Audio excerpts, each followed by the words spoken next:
Hey everybody, Nick here, and today I got a review for you of this little guy. This is the Buck Vantage Select Small.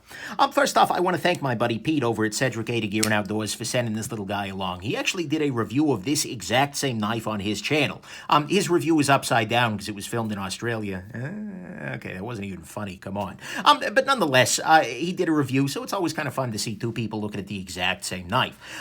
Next thing, size comparison. Here it is against your Ontario Rat number 1. And the Spyderco Delica, you can see in terms of sharpened blade length, it's exactly the same as the Delica, but without this little area down here. So this is not a very large knife, 100%. And then here it is with the steel wheel cut jack, 3-inch, which is, again, showing this to be a relatively not large knife. Comes in right around 2.5 inches of blade. So there you go. And let's just go on ahead and jump into the good, the great, the bad, and the ugly of this particular little knife here. First off, on the good side, it's made in the States, so it's got Buck's warranty. That's a nice thing. Can't argue with that too much. Next thing, nice size on this guy. Look, 2.5 inches is a great size for a couple of reasons. A, it makes the knife available to people in a couple of cities with silly laws, like Boston or Cleveland, and others in the world. But yeah, that's a nice size, and frankly, small knives can be a wonderful thing for a lot of people. And it makes them very, very easy to carry, by the way, which is made even better by the fact that this has a really nice clip on it. It's got this back-mounted reversible deep carry clip. It's got enough ramp. This feels great in the pocket, and because it's very lightweight, this is very nice to carry. And actually, speaking of that whole very lightweight thing, let's just jump there real quick. Drop this little guy on the scale here, coming in at 2.4 ounces for 2.5 inches of blade. You cannot argue with that kind of weight. So, you know, this makes this not only a nice legal knife for a lot of places, but a nice lightweight knife too, and makes it just a pleasure to carry. So that's good. Next thing, this does give you nice access to the lock bar here. The lock bar is actually proud of both liners. Not as big a fan of it being proud on this side, but still, that makes it very easy to unlock the knife. No problem there whatsoever. Next thing, this does offer you a two-hand opening notch, where you can come in and grab that, and you can kind of use it one-handed. I don't feel like I have strong purchase here, but if I really jam my thumb in there, I can use this to open the knife one-handed.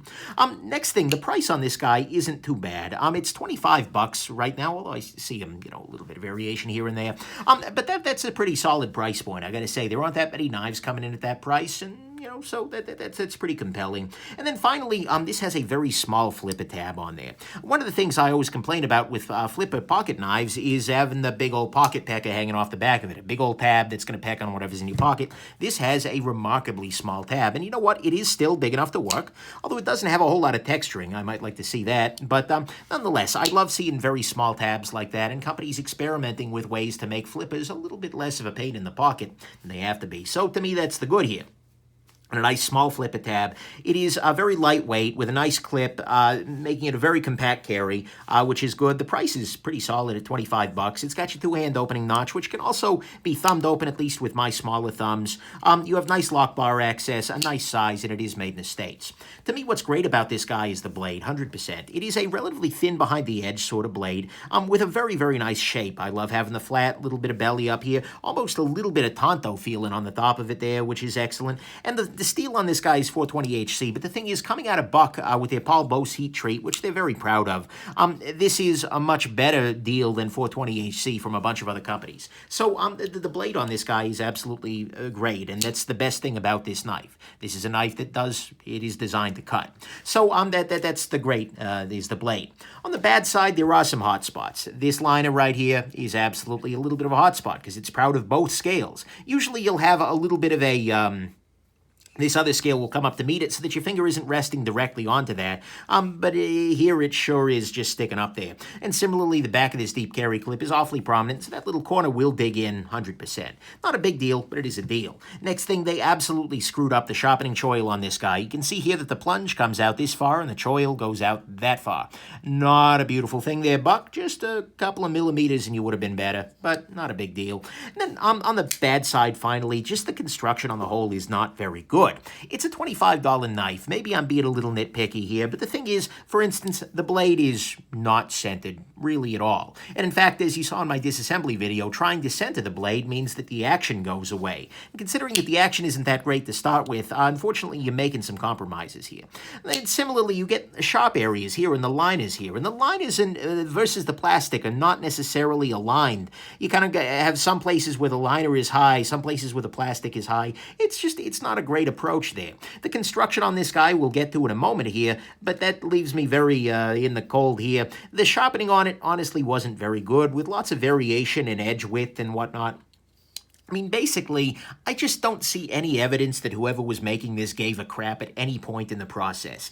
This, if you didn't tell me that this was made in the USA, I would say this was made very cheaply in China, because the quality is right about there. So this is kind of proof that quality and geography are not the same thing. It's about effort. And so this is a really poorly made knife in the USA, and that's a little disappointing to see, but at the price point, you know, it's hard to get too bad out of shape. But anyways, that is absolutely what is bad here, is that the construction on the whole is really disappointing.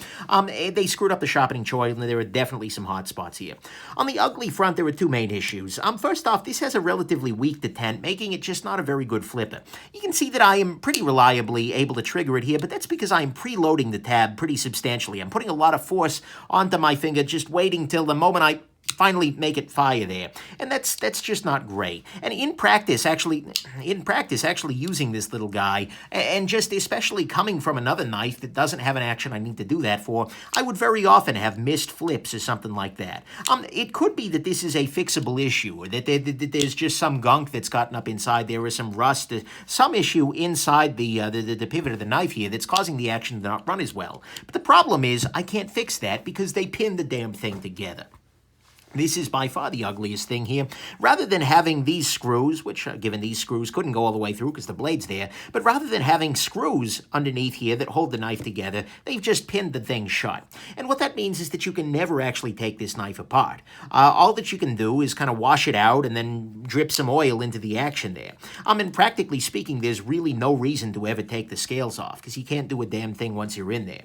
It is really just not a great thing. And it makes this knife, well, a lot more.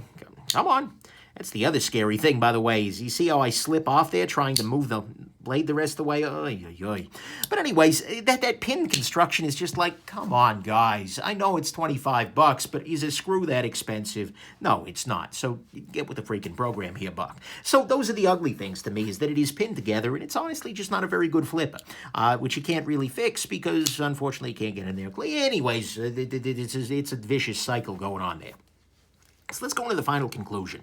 And my final conclusion on this knife is best summarized with the sound.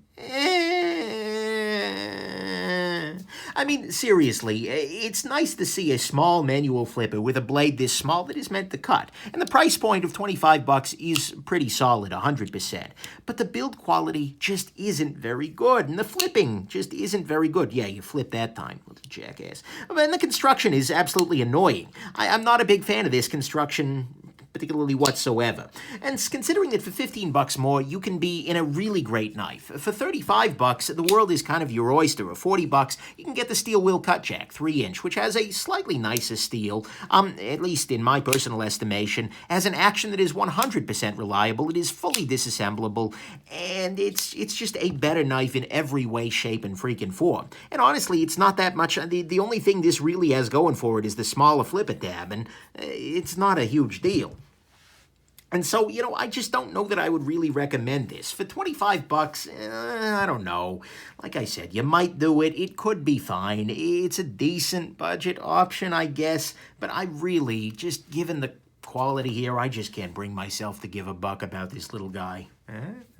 Anyways, I hope this has been interesting to you, that you took advantage, get it, of this particular review in your buying process, and that you have yourselves just an absolutely wonderful rest of your day. Bye now.